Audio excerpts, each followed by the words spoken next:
Now we are going to start with new topic that is Pascal's law. Pascal's law start करते हैं। क्या होता है Pascal's law? चलो देखते पहले पास्कल्स लॉ कहता क्या है। This law tell us how pressure can be transmitted in a fluid. Means इसके इस लॉ के अकॉर्डिंग ये पता चलता है कि किसी भी फ्लूइड के अंदर किस तरीके से प्रेशर का ट्रांसमिशन होता है, मींस किस तरीके से प्रेशर ट्रांसमिट होता है। ठीक है, तो इसका एक इंपॉर्टेंट लॉ देखते क्या है। The pressure exerted at any point on an enclosed liquid is equally transmitted in all direction. जो प्रेशर लगेगा किसी भी शेप का ऑब्जेक्ट अगर पानी में हमने डाला, उसके ऊपर जो हर साइड में जो फोर्स लगेगा, प्रेशर लगेगा, वो हर साइड से इक्वल होगा। कैसा होगा? हर साइड से इक्वल होगा। इसी चीज को प्रूव करने के लिए एक्सपेरिमेंटली हमने यहाँ पे क्या लिया, एक तरीके से कह सकते हैं ये हमने ले लिया यूटेंसिल और इसके अंदर एक अलग सा शेप, एक ट्रायंगल शेप का हमने एक ऑब्जेक्ट इसके अंदर डाल दिया। ठीक है, तो ऑब्जेक्ट इसके अंदर जब गया तो इसमें प्रेशर अप्लाई होगा, फोर्स अप्लाई होगा हर एक डायरेक्शन से। तो समझ लेते हैं हम यहाँ पर जो नीचे से फोर्स लग रहा है उसको देते हैं नाम FA, और इस साइड से जो फोर्स लग रहा है उसको बोलते हैं FB, और ये हो गया हमारा FC।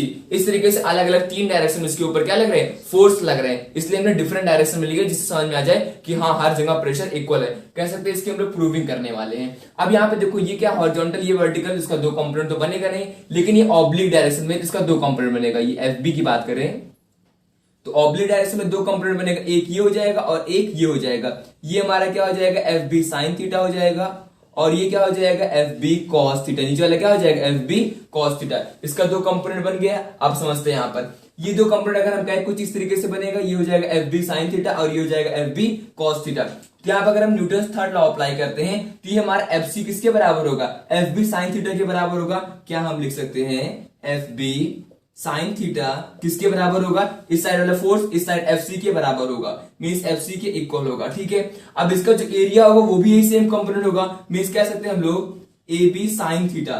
ठीक है, ये B वाला साइड है ना, B वाले साइड का जो एरिया होगा वो किसके बराबर होगा, AC के बराबर होगा। किसके इक्वल होगा, AC के इक्वल होगा। ठीक है, अच्छा इन दोनों कंपोनेंट को आप डिवाइड कर देते हैं, दोनों को डिवाइड कर दो, इसको डिवाइड कर दो। क्या दोनों ही इक्वल होंगे, बिल्कुल इक्वल होंगे। इस तरीके से हम कर सकते हैं, और यहां से हम कह सकते हैं साइन थीटा क्या होंगे, कैंसिल आउट कर जाएंगे। साइन थीटा कट कर दो, यहाँ पे साइन थीटा कट कर दो, तो क्या लिख दिया हमने, FB upon AB equals to FC upon AC, means pressure by B equals to pressure by C। Means pressure जहां पे B पे लग रहा है वो C वाले के प्रेशर के इक्वल है। एक कंपोनेंट हमारे यहां से निकल गया है कि यहां पर जो प्रेशर लग रहा है और यहां पर जो प्रेशर लग रहा है वो इक्वल है। अब देखते हैं थर्ड कंपोनेंट की बात करते हैं कि यहाँ पे नीचे की साइड क्या लग रहा है, FB cos थीटा। तो हम लोग लिख सकते हैं FB cos थीटा। ठीक है, ये किसके बराबर होगा, FA के बराबर होगा। तो हम यहाँ पे लिख सकते हैं FA के इक्वल होगा। ठीक है, FB cos थीटा किसके इक्वल होगा, FA के इक्वल होगा। अब देखो यहाँ पर ये हमारा एक कंपोनेंट होगा, इसका एरिया भी होगा वही सेम डायरेक्शन में, मींस हम लिख सकते हैं AB cos theta equals to FB, एक मिनट AB लिख देते हैं इसको ना, एरिया है इसलिए AB लिख देते हैं। अब करना क्या है, फिर से दोनों को डिवाइड कर देंगे, इस तरीके से। तो यहाँ पर क्या हो जाएगा, दोनों इक्वल हो जाएंगे। इक्वल क्यों हो जाएगा, cos थीटा कट जाएगा। तो हम यहां से क्या लिख सकते हैं, FB upon AB equals to FA upon, और ये क्या होगा, A है ना, AA। ठीक है, एरिया बाय A के बराबर होगा। तो फोर्स अपॉन एरिया क्या होता है, प्रेशर होता है। तो हम लोग लिख सकते हैं PB इक्वल्स टू PA। यहां से क्या लिख सकते हैं, PB इक्वल्स टू PA। अब देखो 4 कंपोनेंट हमारा बन गया, PB equals to PA, PB equals to PC। इस तरीके से कंपोनेंट बन गया।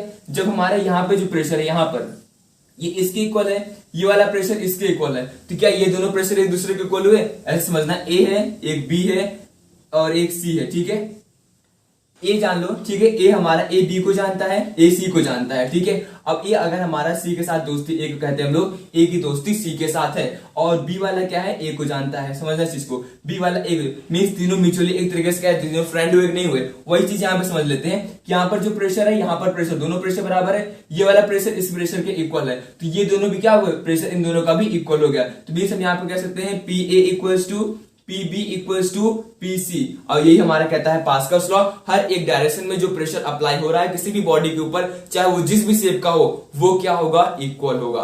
This was our Pascal's law. हर डायरेक्शन में जो भी प्रेशर लग रहा है किसी भी बॉडी के ऊपर, वो क्या होगा, इक्वल होगा। यहाँ आपने करके देख लिया, ट्रायंगल के ऊपर प्रेशर PA, PB और PC एक दूसरे के इक्वल हैं। पास्कल्स लॉ तो समझ में आ गया। लिस्ट आगे बढ़ते हैं हम लोग, इसके देखते हैं एप्लीकेशन क्या होगा। देखो पास्कल्स लॉ क्या कहता है, हर साइड में जो कोई भी शेप होगा हर साइड में इक्वल प्रेशर लगेगा। इसी के बेस्ड एक एप्लीकेशन है, जैसे हाइड्रोलिक ब्रेक हो गया, ठीक है, हाइड्रोलिक लिफ्ट हो गया। तो हाइड्रोलिक लिफ्ट को थोड़ा ध्यान समझ लेते हैं। हाइड्रोलिक ब्रेक का भी जो कॉन्सेप्ट होता है वो बिल्कुल इसी पर ही बेस्ड होता है, ठीक है। अब देखो क्या है हमारा एप्लीकेशन ऑफ पास्कल्स लॉ में पहला आ गया हाइड्रोलिक लिफ्ट। हाइड्रोलिक लिफ्ट कहने का मतलब क्या है, कोई भी हैवी मास हो गया, ठीक है, हैवी मास हो गया, उसको अगर ऊपर लिफ्ट करना है या उठाना है, एक पोजीशन से दूसरी पोजीशन पर रखना है, तो वहां पर हाइड्रोलिक लिफ्ट। सब लोगों को पता होगा हाइड्रोलिक के बारे में, सब लोगों ने सुना होगा हाइड्रोलिक क्रेन्स आती हैं, हाइड्रोलिक लिफ्ट के अलग से इक्विपमेंट भी आते हैं, जिसमें क्या कॉन्सेप्ट रहता है कि कम फोर्स में भी वहां पे हाई प्रेशर डेवलप करके उस हाई फोर्स को बढ़ा सकते हैं और आसानी से हैवी मास को कम फोर्स लगा करके हम लोग उठा सकते हैं, ठीक है। हाइड्रोलिक लिफ्ट का मेन यही कॉन्सेप्ट है।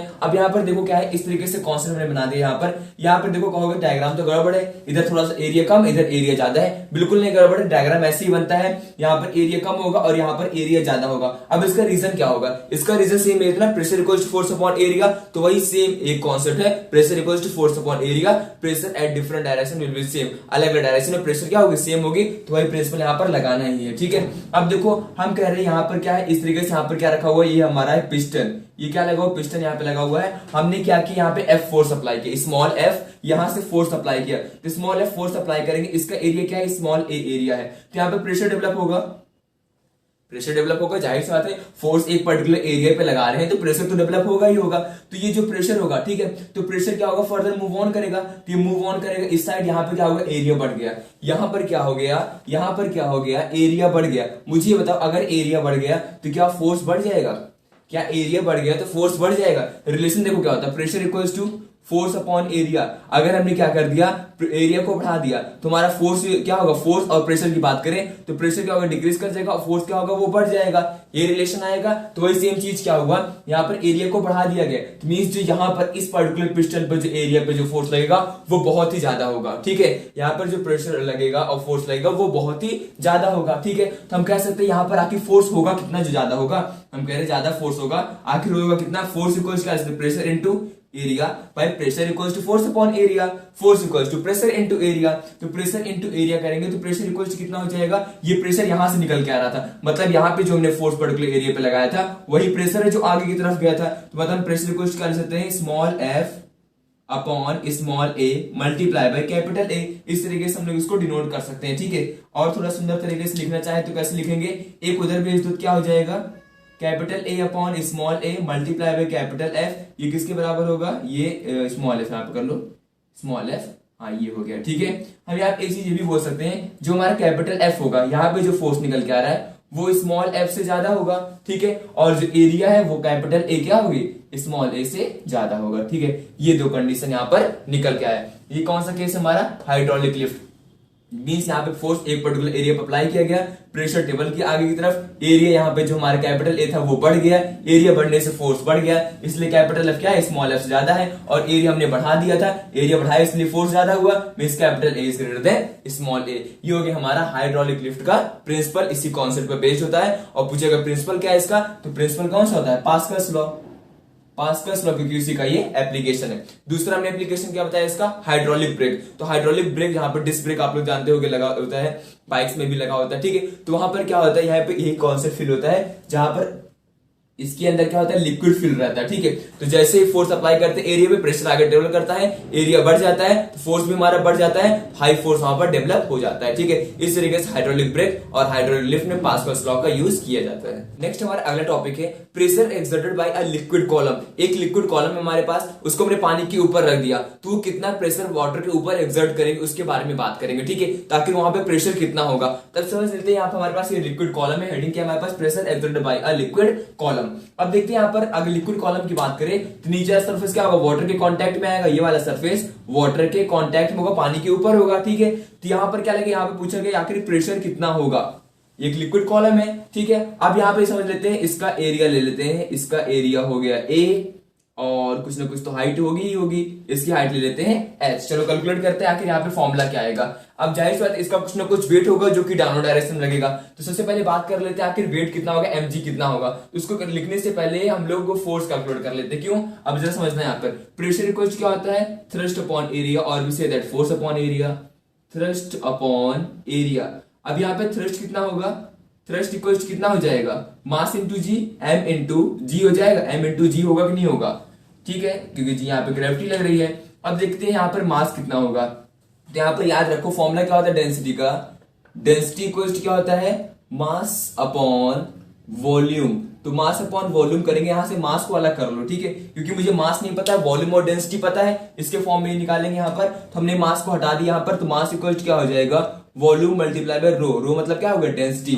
तो क्या आगे फॉर्मूला यहाँ पर, तो यहाँ हम लिख देंगे volume multiply by density multiply by g हो गया, एक्सेलरेशन ड्यू टू ग्रेविटी यहाँ पर जी हो गया। अब देखो यहाँ पर आ गया वॉल्यूम, तो वॉल्यूम मान लेते हैं हमें क्वेश्चन में दे दिया गया, एरिया दिया हुआ है, लेंथ दिया हुआ है, ठीक है, तो उसके फॉर्म में कैसे लिखेंगे, तो वॉल्यूम हम क्या लिख सकते हैं, area multiply by length. Volume क्या लिख सकते हैं, एरिया मल्टीप्लाई बाय लेंथ। अगर नहीं समझ में आ रहा है इसको इस तरह समझ सकते हैं, वॉल्यूम को अगर हम बात करें तो वॉल्यूम के साइन क्या होती है, metre cube, area into length कर दो, एरिया क्या होता है मीटर स्क्वायर, मल्टीप्लाई लेंथ का हो गया मीटर, तो ये आ गया मीटर क्यूब। तो मतलब वॉल्यूम को क्या लिख सकते हैं, एरिया इंटू लेंथ लिख सकते हैं। यहाँ पे क्या आ जाएगा, एरिया का हो गया ए, लेंथ हमने लिख दिया एल, डेंसिटी हो गया रो, और ये हो गया हमारा जी, ठीक है।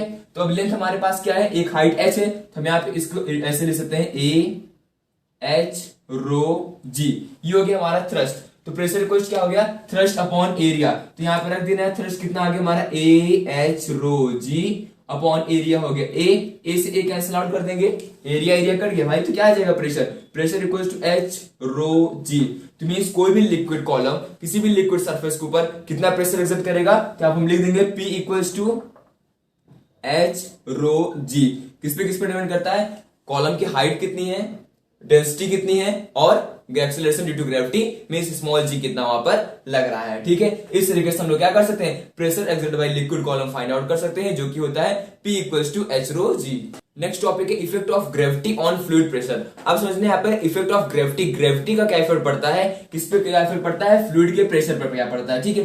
अब इसे मान लो हमने एक सिलिंड्रिकल बॉक्स लिया, उसको पानी के अंदर डाल दिया, सिलिंड्रिकल बॉक्स से हमने पानी के अंदर डाला, तो वहां पर ग्रेविटी लग रही है मान लेते हैं, ठीक है। तो अगर वहां पर ग्रेविटी लग रही है, तो जरा एक बार कॉन्सेप्ट याद रखो, पास्कल्स लॉ का क्या कहता है कि कोई भी ऑब्जेक्ट को अगर पानी में डालते हैं तो हर साइड से इक्वल प्रेशर अप्लाई होता है, हर साइड से इक्वल प्रेशर अप्लाई होता है। तो कहने का मतलब है इधर से भी प्रेशर अप्लाई होगा, इस पे इधर से भी अप्लाई होगा, इधर से भी अप्लाई होगा, इधर से भी अप्लाई होगा, इधर से भी अप्लाई होगा, ठीक है। ऊपर से नीचे भी और परपेंडिकुलर डायरेक्शन में होता है, ठीक है, अलोंग द प्लेन मतलब परपेंडिकुलर डायरेक्शन में प्लेन के अलोंग होगा, ठीक है। अब यहाँ ऊपर से भी लगेगा प्रेशर, नीचे से भी प्रेशर लगेगा, ठीक है। तो दो कंपोनेंट समझ लेते हैं, यहाँ पे मान लेते हैं ऊपर से प्रेशर लग रहा है P1 और नीचे से प्रेशर ऊपर की तरफ जा रहा है P2। इस तरीके से हम कैलकुलेट करते हैं आखिर प्रेशर यहाँ पर कितना लगेगा, ठीक है। तो चलो सॉल्व करते हैं। इधर पहले कैलकुलेट करते हैं P1 की तरफ फोर्स कितना होगा, force on the top of and, top लिख देते हैं ऑन द टॉप, कितना होगा force on the top, means हम लिख सकते हैं F1, ठीक है। F1 इक्वल्स टू कितना हो जाएगा, P1 इंटू एरिया ले लेते हैं इसका A, ठीक है। तो P1 इंटू A लिख दिया हमने, ठीक है। तो फोर्स ऑन द बॉटम, तो बॉटम में कितना हो जाएगा, हम यहाँ पे लिख देते हैं F2 equals to P2 multiply by A, नीचे से जो फोर्स ऊपर तरफ लग रहा है प्रेशर इंटू एरिया के फॉर्म में हमने इसको लिख दिया इस तरीके से, ठीक है। अब बात आती है यहाँ पर इस लिक्विड कॉलम में कुछ ना कुछ वेट होगा, ठीक है। तो वेट होगा वो डाउन डायरेक्शन लगेगा, वेट होगा वो कहां लगेगा, नीचे की डायरेक्शन लगेगा W, और W को क्या होता है M into g, mass multiply by gravity. हम यहाँ पे लिखते हैं वेट ऑफ द कॉलम लिख देते हैं, wait of the column, wait of the column कितना हो जाएगा, W इक्वल्स क्या होता है M इंटू जी। थोड़ा जल्दी से समझना इसको, क्योंकि मैंने इसके पहले इसके बारे में डिस्कस भी किया था। Density equals to mass upon volume, mass equals density into volume, तो डेंसिटी इंटू वॉल्यूम कर देते हैं, मल्टीप्लाई बाय जी कर देते हैं। वॉल्यूम को हम लोग क्या लिख सकते हैं, एरिया इंटू लेंथ, तो यहाँ पर हमारा क्या हो जाएगा, ये हो जाएगा एरिया इंटू लेंथ, हमारे पास H ले लेते हैं, हो गया जी, तो क्या आ जाएगा A H रो जी। तो यहाँ पे क्या निकल के आ गया हमारा A H रो जी, ये क्या हो गया हमारा wait of the liquid column. इसके पहले इसका हमने डेरिवेशन अभी किया हुआ था, ठीक है। अब इनको कंबाइन कर दो, कंबाइन करने का मतलब नीचे से क्या लग रहा है, नीचे से देखो वेट नीचे की तरफ लग रहा है, और जी हमारा F1 है, यहाँ पर जो F1 फोर्स लग रहा है वो भी नीचे की तरफ लग रहा है। तो हम लोग लिख सकते हैं F1 plus W equals to F2, क्योंकि F2 नीचे से ऊपर की तरफ लग रहा है। तो अगर हम न्यूटन का थर्ड लॉ लगाते हैं, नीचे से कौन सा फोर्स लग रहा है F2, और ऊपर से कौन सा लग रहा है F1, और वेट भी नीचे लग रहा है, ठीक है, ऊपर से नीचे की तरफ, मतलब F1 और W एक साथ हो जाएंगे, और ये हो जाएगा हमारा F2, ठीक है। F1 हमारा कितना है, F1 equals to P1 into A1, ठीक है, तो P1 इंटू ए कर दिया, वेट कितना हमारे पास AH rho g equals to कितना कर दिया, P2 इंटू ए कर दिए। ठीक है, अब जरा समझो F1 और F2 को एक साथ कर देते हैं, कहने का मतलब है इसको हम ऐसे लिख देते हैं F2 minus F1 equals to W। तो दोनों को माइनस कर दो, इन दोनों को माइनस करेंगे, इसको इससे माइनस करेंगे तो क्या हो जाएगा, एरिया कॉमन हो जाएगा और P2 माइनस P1 हो जाएगा, P2 माइनस P1 हो जाएगा और एरिया यहाँ पे कॉमन हो गया, यहाँ पे आ गया AH रो जी, ए से ए कैंसिल आउट हो जाएगा, तो बचेगा क्या, हम यहां से लिख सकते हैं P2 minus P1 equals to ए तो कट गया और बचा क्या हमारे पास H रो जी। तो कंडीशन क्या निकल के आई, P2 minus P1 equals to H rho g. यहां से हम बोल सकते हैं P2 minus P1 equals to H rho g. अगर हम एक कंडीशन और स्पेशल केस की बात करते हैं, अगर ऊपर वाला जो टॉप है सिलेंडर का ये इसके कांटेक्ट में ऊपर एकदम खुला हुआ है, ठीक है, तो वहां पर जो हमारा P1 होगा, ये जो हमारा P1 होगा ये एटमॉस्फेरिक प्रेशर के बराबर होगा, क्योंकि अपर टॉप पे जो वहां पे प्रेशर डेवलप होगा वो एटमॉस्फेयर के द्वारा ही होगा ना। ठीक है, समझो इस चीज को, इस चीज को अगर हम मान लेते हैं सरफेस के ऊपर कर देते हैं, ठीक है, तो सरफेस के ऊपर कर दिए, ऊपर प्रेशर लग रहा है कौन सा सरफेस पर, एटमॉस्फेरिक प्रेशर, तो P1 किसके इक्वल होगा, PA के इक्वल होगा। तो हम लोग PA की जगह P1 की जगह क्या लिखेंगे, PA एटमॉस्फेरिक प्रेशर को लिख सकते हैं। तो क्या हो जाएगा फॉर्मूला, P2 यहाँ पे P कर देते हैं, P2 की जगह P कर दो, P minus PA equals to H rho g. तो ये आगे हमारा फॉर्मूला, किसका फॉर्मूला ये, अगर वहां पर ग्रेविटी का भी इंफ्लुएंस देखने को मिल रहा है तो ये फॉर्मूला होगा। एक इंपॉर्टेंट पॉइंट अगर यहाँ पे और समझ लेते हैं, अगर हमारा प्रेशर सेम है, ठीक है, अगर P इक्वल हमने कर दिया PA, प्रेशर हमारा सेम है, तो वहां पर हमारा H रो जी क्या होगा, जीरो के बराबर होगा, क्या होगा, जीरो के बराबर होगा। तो ये क्या हो गया हमारा effect of gravity on fluid pressure. अब हम देख लेते हैं अलग अलग यूनिट्स क्या होती हैं प्रेशर के, ठीक है, तो अलग अलग यूनिट्स कौन कौन से मान लेते हैं। अगर हम बात करें SI यूनिट तो पता होगी, हमने भी बताया था, CGS यूनिट भी पता होगी, लेकिन कुछ ऐसी यूनिट्स है जिसके बारे में क्वेश्चन पूछता है तो अब याद रखने ज्यादा सही रहेगा। तो SI यूनिट की बात करें क्या हो जाएगा, न्यूटन पर मीटर स्क्वायर, CGS यूनिट क्या हो जाएगा, न्यूटन का हो जाएगा डाइन, मीटर स्क्वायर हो जाएगा सेंटीमीटर का स्क्वायर। ठीक है, ATM की फॉर्म में लिखा जाता है, तो एक ATM में कितना होता है 1.013 इंटू 10 की पावर 5 पास्कल। PA क्या है, पास्कल। ठीक है, जो SI यूनिट होती है न्यूटन पर मीटर स्क्वायर, इसको हम बोल सकते हैं 1 पास्कल। ठीक है, अब इसको अगर हम कन्वर्ट करना चाहें तो इसको इस फॉर्म में भी लिख सकते हैं, डाइन सेंटीमीटर माइनस 2 के फॉर्म में भी क्या होगा 1.013 इन 10 की पावर 6, इस फॉर्म में भी इसको लिखा जा सकता है। जिसको नहीं समझ में आए एक बार यहाँ पे देख लेते हैं, आखिर 10 की पावर 5 हमने 10 की पावर 6 क्यों कर दिया डाइन में कन्वर्ट करते वक्त। देखो अगर हम बात करते हैं 1 न्यूटन, तो 1 न्यूटन में 10 की पावर 5 डाइन होता है, कितना होता है 10 की पावर 5 डाइन होता है। ठीक है, यहां पर मीटर स्क्वायर है, अपॉन में क्या है मीटर स्क्वायर है, इसको कन्वर्ट इसमें करना है सेंटीमीटर स्क्वायर में, तो मतलब ये नीचे क्या करते हैं हम लोग 10 की पावर 4 लिख देते हैं डायरेक्टली। ठीक है, 10 की पावर 4 लिख देते हैं, 10 की पावर 4 लिख देते हैं, ऊपर कितना आ गया 10 की पावर 5, तो यहाँ पे कट के ऊपर कितना बच गया 10 की पावर 1 बच गया, जो कि यहाँ पे ऐड हो जाता है और 10 की पावर ये 6 बना लेता है। इसलिए जब लोग न्यूटन पर मीटर स्क्वायर कन्वर्ट करते हैं, एक 10 की पावर ऐड हो जाती है, इसलिए 10 की पावर 5 से 10 की पावर 6 हो जाता है। ठीक है, नेक्स्ट और यूनिट इसकी कौन कौन सी है, बार के फॉर्म में पूछते हैं, 1 बार इक्वल कितना होता है 10 की power 5 pascal, 1 bar equal to 10 की पावर 5 पास्कल। नेक्स्ट आ गया मिली बार, तो मिली वर्ड कब यूज करते हैं, जब किसी भी टर्म को 10 की पावर -3 से मल्टीप्लाई करते हैं। माइक्रो कब होता है 10 की पावर -6, तो मिली के लिए कितना, लेकिन 10 की पावर -3 बार हो जाएगा। ठीक है, तो टॉर की बात में पूछते हैं, तो 1 टॉर इक्वल कितना होता है 1 mm ऑफ Hg, एक torr 1 mm of Hg, 1 mm of Hg के इक्वल होता है। Hg मतलब क्या हुआ मरकरी, तो 1 ATM को क्या कर सकते हैं हम लोग, 1 ATM में अभी बताया था थोड़ी देर पहले, हाँ यहाँ पे देखो 1.013 बार, और इसको और कैसे लिख सकते हैं हम लोग, इसको लिख सकते हैं 760 टॉर भी लिख सकते हैं। क्या लिख सकते हैं 1 ATM में 760 टॉर होते हैं। इस तरीके से हम लोग प्रेशर के अलग अलग यूनिट के फॉर्म में इससे इसलिए करा दिया क्योंकि इसमें क्वेश्चन अगर आता है किसी भी फॉर्म में, बोला गया है कि हमारा जो प्रेशर इतना टॉर है, इतना ATM है, इतना पास्कल है, तो समझ में आना चाहिए हाँ किस तरीके से इसको क्लासिफाई किया गया है। तो अलग अलग यूनिट हो गई जो प्रेशर की हम लोग इस क्वेश्चन में यूज करते हैं, और न्यूमेरिकल जो आता है उसमें ये सारी यूनिट यूज की जाती है। और next topic is law of flotation. तो लॉ ऑफ फ्लोटेशन देखते हैं क्या होगा, मींस बॉडी फ्लोट करेगी, सिंक करेगी, इमर्ज फॉर्म में रहेगी, वो लॉ ऑफ फ्लोटेशन से पता चलता है। ठीक है, तो इसकी डिफिनेशन क्या होती है, the body will float in a liquid if the weight of the liquid displaced by the immersed part of the body is equals to or greater than the weight of the body. अच्छा, तो लिखने के लिए लिख सकते हैं इस चीज को, ठीक है, सब्जेक्टिव वाइज रहेगा उसमें एक चीज लिख सकते हैं, लेकिन आप समझ लेते हैं आखिर ये क्या रहा है।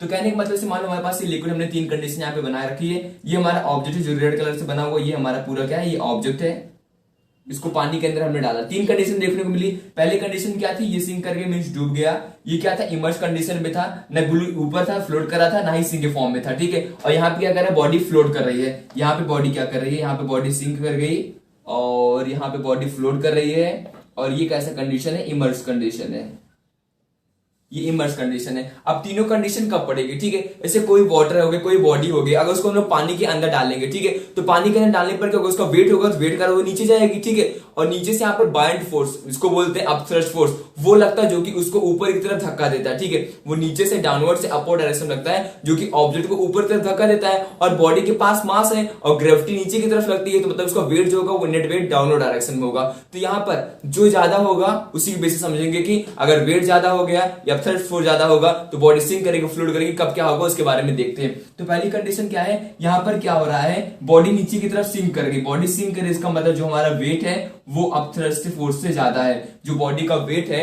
वो अपथ्रस्ट फोर्स से ज्यादा है, अपथ्रस्ट फोर्स को बैलेंस नहीं कर पाए और वेट ज्यादा होने के कारण बॉडी नीचे आ गई। अब ये कंडीशन कब पड़ेगी, जब हमारा वेट और अपथ्रस्ट फोर्स दोनों ही इक्वल होंगे। मींस हम यहाँ पे लिख सकते हैं W इक्वल्स टू U। जो हमारा वेट होगा वो अपथ्रस्ट फोर्स U के इक्वल होगा। तो बॉडी कौन सी कंडीशन पर रहेगी, इमर्ज कंडीशन पर रहेगी। थर्ड कंडीशन है फ्लोट करने वाली। बॉडी फ्लोट कब करेगी, अब समझ में आ गया होगा। मींस हमारा जो अपथ्रस्ट फोर्स होगा वो वेट से ज्यादा होगा, जो अपथ्रस्ट फोर्स होगा वो वेट से ज्यादा होगा, तो बॉडी उस कंडीशन पर फ्लोट करेगी, ठीक है। एक हैवी स्टोन लिया हमने, पानी के अंदर डाल दिया, ठीक है, पानी के अंदर फेंका, तो नीचे क्यों चला गया, क्योंकि उसका वेट अपथ्रस्ट फोर्स से ज्यादा है, ठीक है, इसलिए वो नीचे चला गया। कोई ऐसा मास बॉडी लिया W और U उसका बराबर, तो क्या करेगा, इमर्ज कंडीशन में रहेगा, ना वो सिंक करेगा ना ही फ्लोट करेगा। थर्ड कंडीशन ले लेते हैं। ऐसे मान लो हमने पेपर ले लिया, पेपर को पानी में फेंक दिया, ठीक है, तो क्रॉस करके पानी में फेंक दिया, तो वहां पर क्या होगा, तो वो फ्लोट करेगा। फ्लोट क्यों करेगा, क्योंकि वहां पर जो वेट है वो अपथ्रस्ट फोर्स से कम है, तो अपथ्रस्ट फोर्स क्या करेगा, उसको ऊपर तरफ धक्का देगा और वो लगातार ऊपर फ्लोट करता रहेगा। ये कंडीशन होगी लॉ ऑफ फ्लोटेशन, जिससे पता चलता है बॉडी फ्लोट करेगी, सिंक करेगी या फिर इमर्ज्ड फॉर्म में रहेगी।